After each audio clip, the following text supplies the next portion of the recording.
Hai sahabat tanah air. Di kota-kota antrian bahan bakar mengular di seluruh pinggiran jalan, semakin hari semakin panjang hingga menghambat jalan dan menghancurkan mata pencarian. Pengemudi tuk-tuk dengan kapasitas tangki 8 liter terpaksa harus mengantri berhari-hari sebelum mereka bisa beroperasi lagi.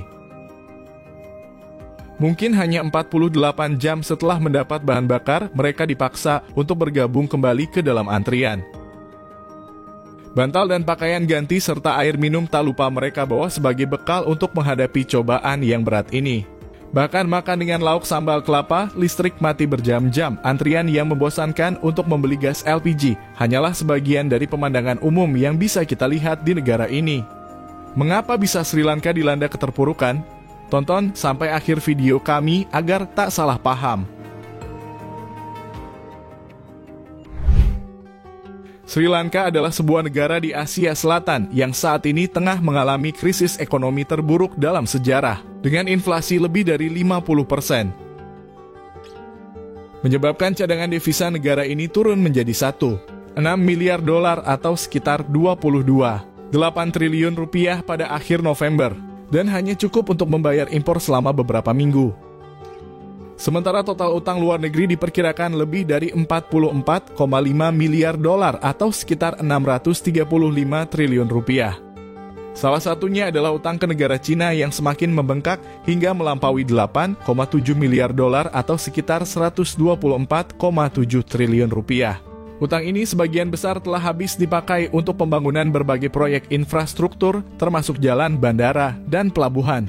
Akibatnya, pemerintah terpaksa membatasi impor beberapa komoditas penting, termasuk bahan makanan untuk mempertahankan cadangan devisanya.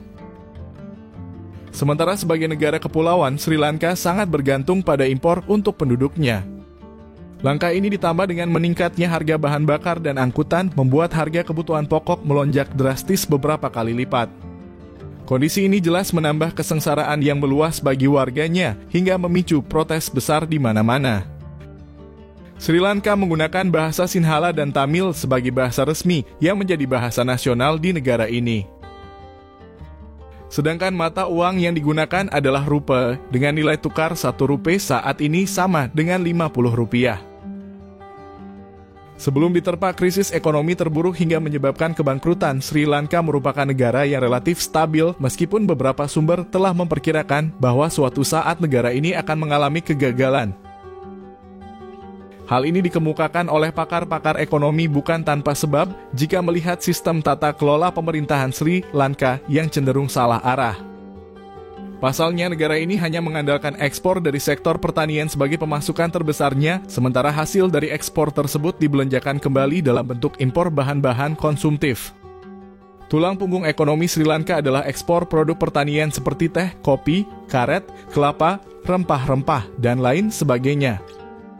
Sri Lanka adalah negara pengekspor teh terbesar kedua di dunia. Karet mencapai 36% dari produksi karet dunia dan produksi kelapanya menyumbang 71% dari produksi kelapa dunia. Walaupun penghasilan dari sektor tersebut sangatlah besar, namun tentu saja memiliki keterbatasan dan resiko yang besar pula, karena sangat bergantung pada iklim dan cuaca.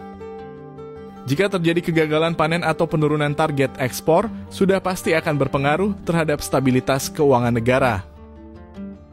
Sehingga mau tidak mau pemerintah harus berhutang untuk menutupi kebutuhan dalam negerinya. Seperti impor bahan bakar, pupuk, obat-obatan, makanan, dan bahan pokok lainnya. Hutang tersebut termasuk juga digunakan untuk pembangunan infrastruktur seperti yang telah dijelaskan sebelumnya. Ditambah lagi kurangnya sumber daya manusia yang terampil dalam hal inovasi teknologi menyebabkan negara ini semakin sulit untuk berkembang. Kondisi ini berlanjut terus-menerus mengakibatkan utang menumpuk hingga akhirnya terjadi krisis yang sangat parah dan gagal bayar utang luar negeri. Krisis ini kemudian mempengaruhi hampir semua sektor termasuk industri tekstil dan produk garmen. Pendapatan lain yang biasanya diandalkan Sri Lanka yang berasal dari pariwisata kini sepi. Padahal Sri Lanka memiliki banyak situs bersejarah dan objek wisata yang tersebar di seluruh pulau. Dengan garis pantai sepanjang 1.340 km, Sri Lanka memiliki banyak pantai indah dan resorts di tepi pantai yang dikembangkan oleh pengelola lokal maupun internasional. Untuk kawasan tengah yang berupa dataran tinggi beriklim sejuk, banyak tempat-tempat wisata yang menampilkan keindahan perkebunan teh. Melansir data dari otoritas pariwisata negara tersebut, diperkirakan ada sekitar 1,9 sampai 2,3 juta turis yang datang ke Sri Lanka per tahun sebelum periode COVID-19.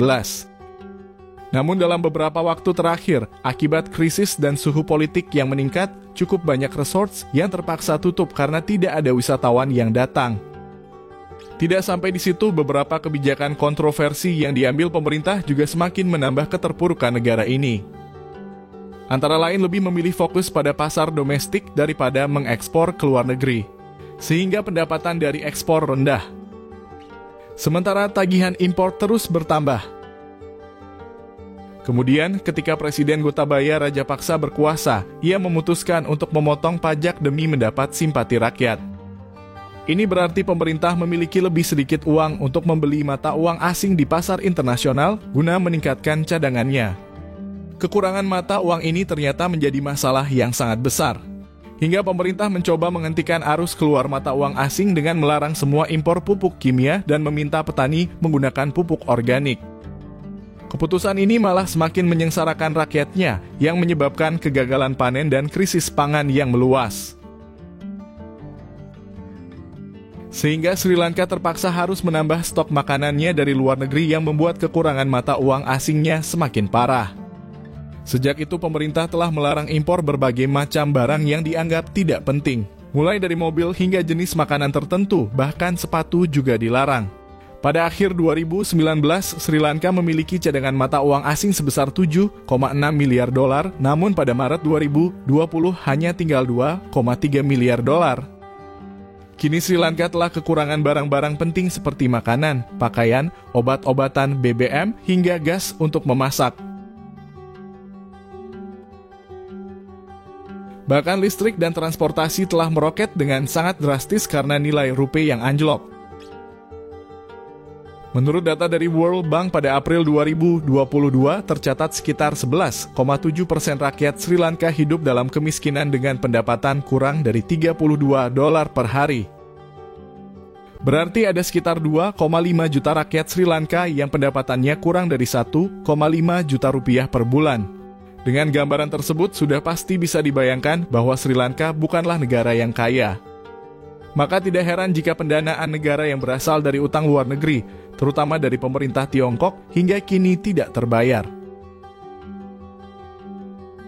Bahkan negara Sri Lanka telah mengalami kebangkrutan akibat hal tersebut. Di lingkungan kelas bawah, anggota keluarga mulai berkumpul di sekitar tungku kayu bakar untuk menyiapkan makanan paling sederhana, yaitu nasi dan sambal kelapa. Daging dan ikan segar yang dulunya berlimpah dan terjangkau, sekarang harganya naik 3 kali lipat. Perahu-perahu nelayan tidak bisa melaut karena tidak ada solar. Kalaupun ada nelayan yang bisa melaut, mereka akan menjual hasil tangkapan mereka dengan harga yang sangat tinggi ke hotel atau restoran mewah yang tidak terjangkau oleh kebanyakan orang.